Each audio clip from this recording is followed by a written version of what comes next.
نقصان ہوگا. اور اگر کوئی ابھی زیادہ اصرار کرتا ہے تو اس سے کہیں کہ صاحب ہم تو اپنی نمازیں 4 رکعت پڑھیں گے، آپ ہم کو کنفیوز مت کریں، اگر ہمارے ذمہ 2 ہی رکعت ہوں گی تب بھی ہم 4 پڑھیں گے، یہ 2 رکعت بھی ادا ہو جائیں گی اور مزید 2 رکعت جو ہے وہ نفل میں شمار ہو جائیں گی. لیکن اگر ہم نے 2 رکعت پڑھی اور ہمارے ذمہ 4 رکعت ہوئی تو پھر ہماری نماز ہی خراب ہو جائے گی، اس لیے کہ ادائیگی تو 4 کی ہوگی اور 2 پڑھنے پر ہماری نماز ادا نہیں ہوگی. بہرحال اس کنفیوژن سے اپنے آپ کو بچائیں اور نمازیں ٹھیک طرح سے وہاں ادا کریں.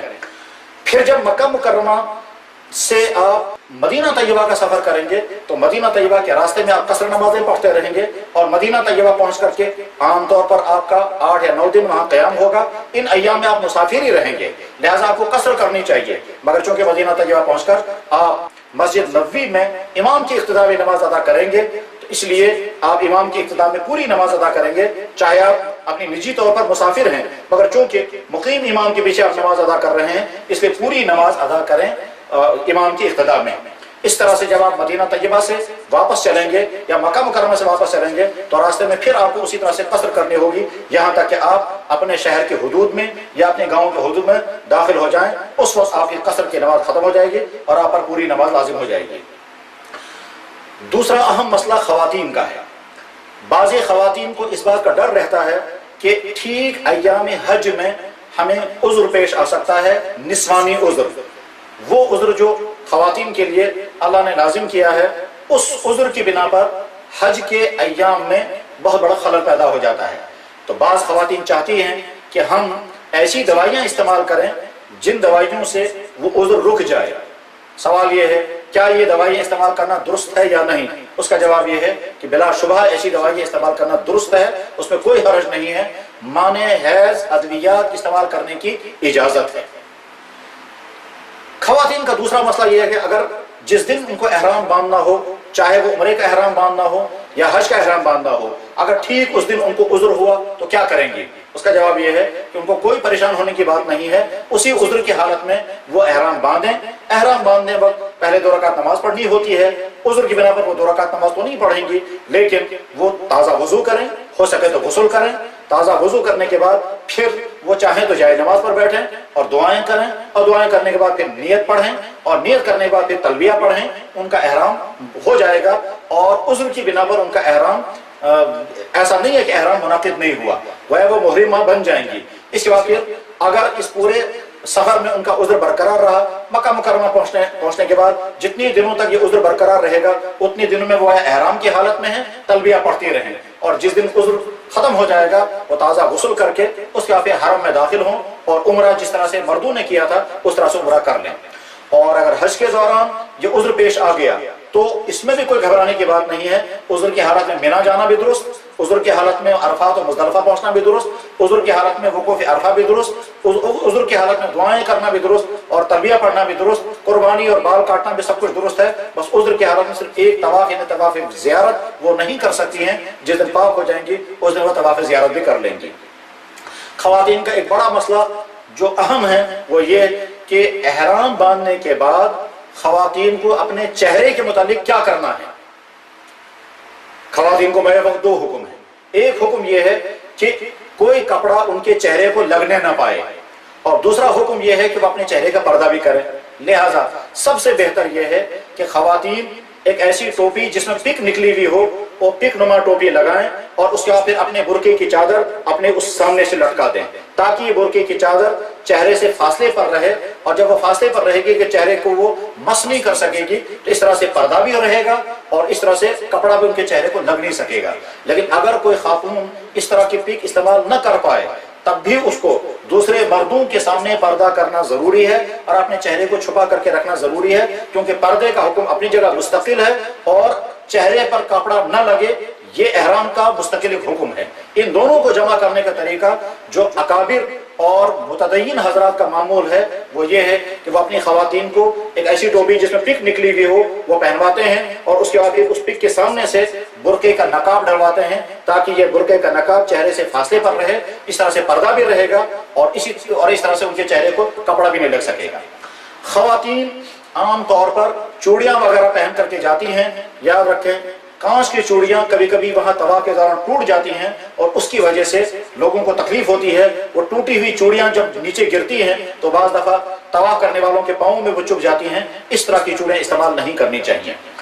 طواف میں ایک چیز کی بڑی ضرورت ہے، وہ یہ کہ طواف کرتے کرتے کبھی یہ یاد نہیں رہتا ہے کہ کتنے چکر ہم نے کیے، تو کبھی کنفیوژن ہو جاتا ہے کہ 2 ہوئے یا 3 ہوئے، اور آدمی اسی کنفیوژن میں کبھی پریشان رہتا ہے اور پورا طواف اسی سوچ میں گزر جاتا ہے کہ پتہ نہیں چکر پورے ہوئے یا کم زیادہ ہو گئے۔ یاد رکھیں، اگر کسی وقت آدمی کو کنفیوژن ہو گیا کہ پتہ نہیں 2 چکر ہوئے ہیں یا 3 ہوئے ہیں یا 4، تو ایسی صورت میں بہتر یہ ہے کہ کم والی تعداد مان لی جائے۔ یعنی اگر آپ کو شک ہو گیا ہے کہ 3 چکر ہوئے یا 4 تو آپ 3 مان لیں، اور اگر آپ کو شک ہوا ہو کہ 4 ہوئے یا 5 تو 4 مان لیں۔ اسی طرح سے طواف کے دوران کبھی نماز کھڑی ہو جاتی ہے، تو اس وقت جہاں پر نماز کھڑی ہو جائے وہیں پر آپ نماز کے ساتھ شامل ہو جائیں، اور جو ہی امام سلام پھیرے تو وہاں سے آپ اپنا باقی طواف پورا کر سکتے ہیں۔ اور اگر طواف کے دوران وضو ٹوٹ جائے تو اس صورت میں وضو کرنے کے لیے مکہ خانہ کعبہ سے باہر نکلیں، اور باہر نکلنے کے بعد جب وضو کر کے آئیں گے تو وہ جو پہلا طواف آپ کر رہے تھے، جس طواف کے دوران آپ کا وضو ٹوٹ گیا، اگر آپ نے میکسیمم چکر کر لیے ہیں، یعنی 4 یا 5 چکر آپ کر چکے ہیں اور اب آپ کا وضو ٹوٹا، تو واپس آ کر کے آپ ان 4 یا 5 چکروں کو مان کر کے بقیہ 3 یا 4 چکر جو باقی ہوں گے وہ کر سکتے ہیں۔ لیکن اگر آپ نے 2 یا 3 چکر ہی ابھی کیے تھے اور آپ کا وضو ٹوٹ گیا اور آپ وضو کرنے کے لیے باہر نکل گئے، تو آپ کے وہ 2 یا 3 چکر جو ہیں وہ سوخت ہو جائیں گے، یعنی ساقط ہو جائیں گے، اور آپ جب واپس آئیں گے تو اب آپ کو نئے سرے سے طواف کرنا ہوگا۔ یہ بات بھی یاد رکھیں کہ جب بھی طواف کریں گے، ہر طواف کے بعد 2 رکعت نماز پڑھنا لازم ہے، واجب ہے، تبھی طواف مکمل ہوتا ہے۔ البتہ ان 2 رکعتوں کے لیے ضروری ہے کہ مکروہ اوقات میں یہ نہ پڑھی جائیں، یعنی اگر آپ نے فجر کے بعد طواف کیا تو آفتاب نکلنے سے پہلے یہ 2 رکعت نہ پڑھیں۔ اسی طرح سے اگر آپ نے عصر کی نماز کے بعد طواف کیا تو غروب آفتاب سے پہلے یہ 2 رکعت نماز نہ پڑھیں، یا آفتاب ڈوبنے کے بعد یہ 2 رکعت نماز پڑھیں۔ عام مسلمان یہ پوچھتا ہے کہ صاحب حج میں کتنے ارکان لازم ہیں، تو اس کا جواب یہ ہے کہ حج میں جو ارکان لازم ہیں ان میں 2 قسمیں ہیں۔ کچھ ارکان تو وہ ہیں جو فرض ہیں، اور کچھ مناسک وہ ہیں جو واجب ہیں۔ جو فرض ارکان ہیں ان میں سے اگر کوئی فرض چھوٹ جائے گا تو حج ہی ادا نہیں ہوگا۔ وہ حج کے 3 فرائض ہیں، ایک ہے احرام باندھنا، دوسرے ہے عرفات پہنچنا یعنی وقوف عرفہ، اور تیسرے ہے طواف زیارت۔ یہ تینوں ارکان لازم ہیں، ان میں سے کوئی رکن چھوٹنا نہیں چاہیے، اور خدا نخواستہ اگر کوئی رکن چھوٹ گیا تو حج ادا نہیں ہوگا۔ اور اس کے علاوہ باقی واجبات ہیں اور سنن ہیں۔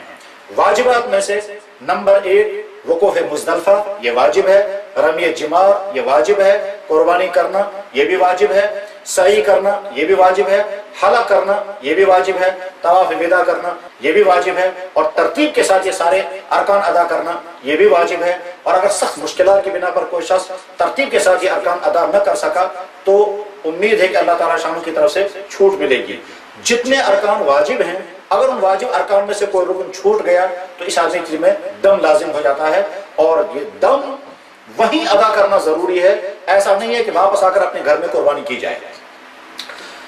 ایک مسئلہ اور بھی ہے جو تمام حاجیوں کو سمجھنا ہے، اور وہ یہ کہ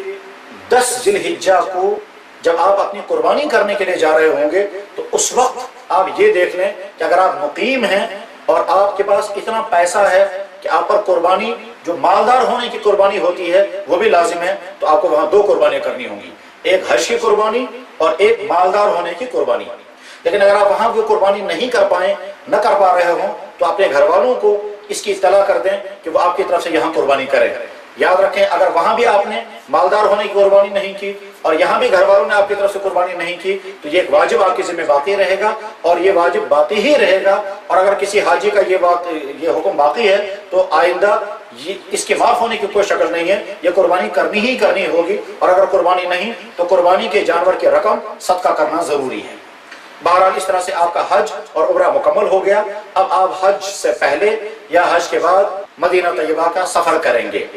یاد رکھیں مدینہ طیبہ کا سفر ایک ایمان والے کی ایمان اور اس کے عشق رسول اور محبت نبوی کی ایک پکار ہے۔ ایمان کا تقاضا ہے کہ آدمی شوق و ذوق کے ساتھ مدینہ طیبہ حاضر ہو، محبت رسول کا تقاضا ہے کہ شوق و ذوق کے ساتھ مدینہ طیبہ حاضر ہو۔ اور خود جناب رسول اکرم صلی اللہ علیہ وسلم نے متعدد احادیث میں مدینہ طیبہ حاضر ہونے کی ترغیب دی ہے اور بشارتیں دی ہیں۔ ارشاد فرمایا کہ جس نے میرے دنیا سے رخصت ہونے کے بعد میری زیارت کی گویا اس نے میری حیات میں میری زیارت کی، یا آپ نے ارشاد فرمایا کہ جو میری زیارت کو آیا اس کی شفاعت کرنا مجھ پر لازم ہے۔ اس لیے جب مدینہ طیبہ کے لیے روانہ ہوں تو اس دن آپ کے دل میں اتنا ایمانی شوق اور دربار رسول میں حاضر ہونے پر اتنی فرحت اور کسی چیز کی نہیں ہونی چاہیے۔ مدینہ طیبہ کی حاضری پر نیت کیا کریں؟ یاد رکھیں، مدینہ طیبہ کی حاضری ایک تو جناب رسول اکرم صلی اللہ علیہ وسلم کے بارگاہ اقدس میں سلام پیش کرنے کے لیے حاضر ہونا ہے، آپ کے روضہ اقدس کی زیارت کرنے کے لیے حاضر ہونا ہے، اور مسجد نبی میں نماز ادا کرنے کے لیے۔ مسجد نبی میں نماز ادا کرنا ایک حدیث میں 1000 نمازوں کا ثواب اور ایک حدیث میں ہے 50,000 نمازوں کا ثواب۔ لیکن اگر ہم صرف ثواب حاصل کرنے کی نیت سے مدینہ طیبہ جائیں تو اس سے زیادہ بہتر تو ہمارے لیے یہ ہے کہ ہم خانہ کعبہ میں رہیں، اس لیے کہ خانہ کعبہ میں ایک نماز ادا کرنے پر 1,00,000 نمازوں کا ثواب ملتا ہے۔ لہٰذا مدینہ طیبہ میں دراصل ہم ثواب کے حصول کے لیے جا رہے ہیں، مگر اصل ہماری نیت ہے اپنے پیارے نبی صلی اللہ علیہ وسلم کی بارگاہ اقدس میں حاضر ہونا اور ان کی خدمت میں صلاۃ و سلام عرض کرنا۔ لہٰذا جس دن آپ مدینہ طیبہ کے لیے روانہ ہوں، آپ کی زبانوں پر درود، نعتیں اور جو دعائیں آپ کر سکتے ہوں، یہ پورا سفر آپ کا درود شریف کی کثرتوں میں گزرنا چاہیے۔ اس پورے سفر میں بار بار سوچیں کہ ہمارے نبی صلی اللہ علیہ وسلم نے انہی راستوں پر بار بار یہ سفر کیے ہیں۔ کبھی آپ نے بچپن میں سفر کیا تھا اپنی والدہ کے ساتھ جب آپ کی عمر 6 سال کی تھی، پھر آپ نے اسی راستے سے سفر کیا ملک شام کا، پھر آپ نے اسی راستے سے ہجرت کا سفر کیا، پھر آپ نے اسی راستے سے عمرے کا سفر کیا، صلح حدیبیہ کے موقع پر آپ نے سفر کیا، عمرۃ القضاء کے موقع پر، پھر اسی راستے سے آپ نے سفر کیا کبھی فتح مکہ کے موقع پر، اور اخیر میں اسی راستے پر آپ نے سفر کیا ہوگا حج کے لیے۔ اور آج جو راستہ بنایا گیا ہے وہ کہا یہ جاتا ہے کہ تقریباً اس راستے سے قریب گزرتا ہے جو راستہ آپ نے سفر ہجرت میں اختیار کیا تھا۔ ظاہر ہے جناب رسول اکرم صلی اللہ علیہ وسلم نے جب یہ سفر فرمایا تھا تو آپ بھوکے پیاسے پریشان حال سخت ترین کڑکتی ہوئی دھوپ میں اور تقریباً 9 دن اسی راستے میں گزرے تھے۔ اس کے مقابلے میں آج جب ہم سفر کرتے ہیں انتہائی آرام دہ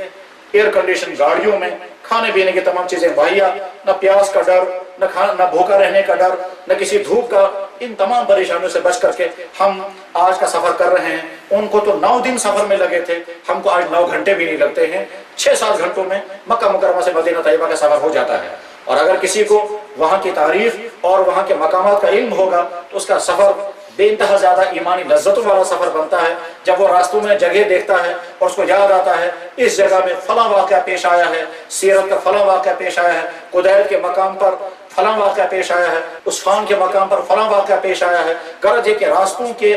حالات جس شخص کو معلوم ہوں اور ان جگہوں کا حال جس شخص معلوم ہو، وہ جو ہی ان جگہوں سے گزرتا ہے تو سیرت مبارکہ کو وہ واقعہ اور اللہ کے نبی یا صحابہ کے وہ واقعات اس کے ذہنوں میں آتے ہیں، اس وقت اس کی ایمان کی کیفیت بہت ہی عجیب ہوتی ہے۔ بہرحال آپ زبانوں پر درود، آنکھوں میں آنسو، دل کے اندر شوق اور اس کیفیت کے ساتھ مدینہ طیبہ کے لیے روانہ ہوں، اور یہ سوچیں 1400 سال کی تاریخ میں کتنے قافلے ان راستوں سے گزرے اور اللہ کے نبی کے بارگاہ میں حاضر ہوئے، کتنے افراد ان راستوں میں چلتے ہوئے منزل تک نہیں پہنچ سکے، راستوں میں وفات پا گئے، کتنے افراد وہ ہیں جو راستے بھٹک گئے، کتنے افراد وہ ہیں کہ جو تمنائیں کرتے رہے مگر نہ پہنچ سکے، اور ہم کتنے خوش قسمت ہیں کہ ان راستوں سے گزرتے ہوئے اللہ کے نبی کے بارگاہ میں حاضر ہونے کا یہ قیمتی موقع پا رہے ہیں۔ بہرحال جب آپ مدینہ طیبہ پہنچیں گے، جو ہی آپ کو مدینہ طیبہ کی عمارتیں نظر آ جائیں تو شوق سے زبانوں پر آپ کے آنا چاہیے اللہم ھذا حرم بیت حرم نبی کیا، یا اللہ یہ آپ کے نبی کا حرم ہے، یہ آپ کے نبی کا شہر ہے، میرے جسم کو بھی پاک صاف فرما اور میں اس شہر کے اندر اس طرح سے حاضر ہو جاؤں کہ آپ مجھ سے راضی ہوں، اور جب میں صلاۃ و سلام عرض کروں تو بارگاہ رسالت میں میرے سلام قبول ہو جائیں۔ اس کیفیت کے ساتھ زبانوں پر درود، دل میں احساس، آنکھوں میں آنسو، اور اس طرح سے آپ مدینہ طیبہ میں اپنی قیام گاہ پر پہنچیں جہاں آپ کے رہنے کا انتظام ہوگا، وہاں اچھے سے اچھے کپڑے جو آپ کے پاس ہوں، اور بہت مناسب ہے یہیں سے ایک جوڑا نیا بنا کر کے رکھیں تاکہ ہم جب اپنے نبی کی بارگاہ میں حاضر ہوں تو وہ نئے کپڑے پہن کر کے وہاں حاضر ہوں۔ بہرحال جب آپ اپنے قیام گاہ پر غسل کر لیں، اچھے کپڑے پہن لیں اور خوشبو استعمال کریں، جیسے کسی اپنے بہت محترم شخص کی خدمت میں آدمی شوق و ذوق کے ساتھ جاتا ہے، اچھے سے اچھا لباس پہن کر کے جاتا ہے، ہر وہ کام جس سے اس کو خوشی ہو وہ کام کر کے جاتا ہے، اسی طرح سے آپ مسجد نبی کے لیے روانہ ہو جائیں اور اس دروازے سے اندر داخل ہوں جس کو باب السلام کہتے ہیں۔ اندر داخل ہونے کا کوئی الگ طریقہ نہیں ہے، بس وہی کہ جب مسجد میں اندر قدم رکھیں پڑھیں آپ بسم اللہ والصلاۃ والسلام علی رسول اللہ اللہم افتح لی ابواب رحمتک